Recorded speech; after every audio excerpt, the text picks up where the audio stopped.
the biggest lesson you've learned so far in your business? People don't care how much you know, they care how much you care. When it comes to Mm-hmm. working with business owners, it's really about finding out their needs and put that into focus whenever you interacting with them, because that's the most important thing to them.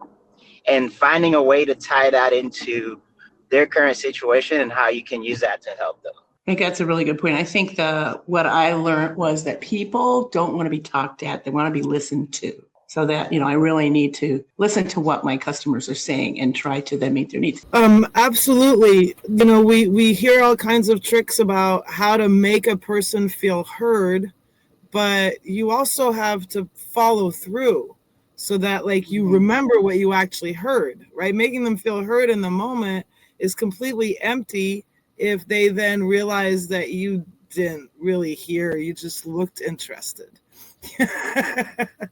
No, that's really true. Yeah. So yes, absolutely. Making sure that we know what our clients expect and want and need from us is important. But we also have to know ourselves and show up.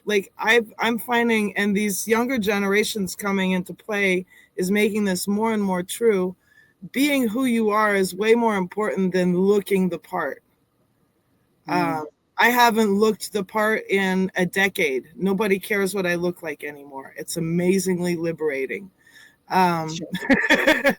So being yourself in the way that you do all the things that we know we need to do for our clients, then you'll have your approach. It'll show that you care because they're seeing you, not some version of representation of what you're supposed to be, of what, for me, a female professional in the accounting industry is supposed to look like, right? Mm-hmm. And sound like. Oh my gosh, that's important too, right? When I let go of that, the things I got out of it were amazing. And my constant reminder of how important that is, anytime I feel the pressure of not being so me, is that my very favorite client that I have right now, that I've had for since end of 2019, is somebody that called me in January 2019. I'm a business advisor, but back then I was primarily a bookkeeper. Calling a bookkeeper in January, there's no filter left. We're tired. We don't care what you think. We're going to tell you what we think. And so he was opening a restaurant in South Lake Tahoe. And I had just in that last year seen 2 people fail because they thought it was going to be fun and easy to have a hospitality business in South Lake Tahoe. And that's ridiculous. If you know anything about that town, it's not fun and it's not easy. And so I picked him apart, but he knew throughout he knew what he was doing. He knew what he was getting into. He answered most of my questions. I hung up the phone thinking, oh, wow, I was very rude, as that could have been perceived as extremely rude, no filter. And I hung up the phone thinking I was never going to hear from him. Well, he hung up the phone with a list of things he hadn't thought about and holes to plug. And he had no intention of ever speaking to anybody else but me in terms of for those needs, And so years later now, I completely understand why that is. But it's my constant reminder that being me is more important than anything else. Yes, I need to know what you want, what you expect from me. But if what you expect from me is not realistic or it's not going to get you what you need in the long run, it's not happening, and I will let you know. Right. No, I think that's a really valuable point. When I worked in corporate America, I was known for being very honest and straightforward in a diplomatic way. But people knew that I would say, don't ask me because otherwise I'm going to tell you. So be prepared. Kind of think that's very true. We can be direct without being jerks about it, Exactly. Direct doesn't necessarily mean that we're being mean. But it's true that sometimes being direct means that no matter how you say it, if the person doesn't want to hear it, they're going to take it badly.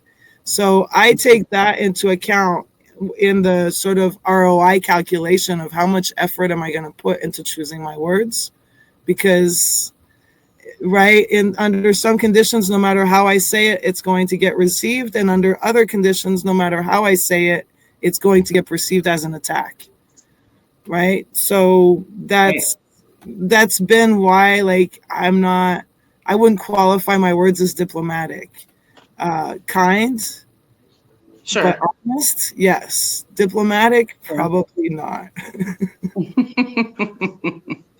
Well, and we all, our clients as well as ourselves, we all want to work with people we want to work with. And, we want to help each other. And so, that's, one of those ways that you can kind of just filter those people out and go, well, that's just not going to be a good relationship, So, that's kind of important to try to assess that early on. Definitely. So I did have a friend who had a bookkeeping, or still does have a bookkeeping business. Was thriving, doing really well. And one of her biggest clients, or the client she actually had the longest, and her biggest client, she'd had for like 3 or 4 years, out of nowhere said, we're going to discontinue our service with you. We're going in a different direction. So she finally got a hold of them and talked to them. And this is why they said that. They loved her service. They thought, her points were really right on. But in 3 months, they had not actually heard her voice. She hadn't scheduled a meeting with them. She got the reports, she did all that, but they had not connected with her personally. And that meant a lot to them. And she had no idea how much that meant to them. And so she lost him. They didn't come back. So she lost him. So I told her, if you get so busy, a good way to do that, schedule a meeting, of course, but it's to do like a Loom video or a Zoom, some sort of video that you can send so they can hear you and see you. Because, we want these people to understand that we're part of their business. We're invested in their business. We want to make them grow, because that's what most of us are all about. So it was a real learning point for her. So for sure. Well, sometimes you just can't win. Yes, that's true. I remember a case that in a prior life, I was a group health insurance broker on the West Coast. And in the course of all of the introductory and the sales and even the execution of the product, which meant applications and onboarding, right? I was told that I would be working with this manager lady, and that the owner didn't have time for me because he's so busy. Okay, fine. So we go all the way through the process of engaging, and they onboarded, they became clients, and she was my liaison to the company by virtue of the owner's instruction. And then I happened to call to service the business, update something, and I happened by accident to catch the owner on the phone for the first time. Oh, I know. I was calling because they had canceled and gone with someone else. And when I called to inquire what was going on, I picked by accident, happened to get the owner, and he got after me. He said, I wouldn't know you if I passed you on the street, and you're the guy who handles our health insurance. And so I was just stunned because it was by his order that I was told not to bother him. And so, like I say, sometimes you just can't win, even though your heart's in the right place. It's because I didn't even have the chance to tell him, hey, you're the one who set it up this way. So right. Sometimes you can't win. That's true. And then that's an example of people you don't want to work with. Well, they were a great they don't client. Appreciate it.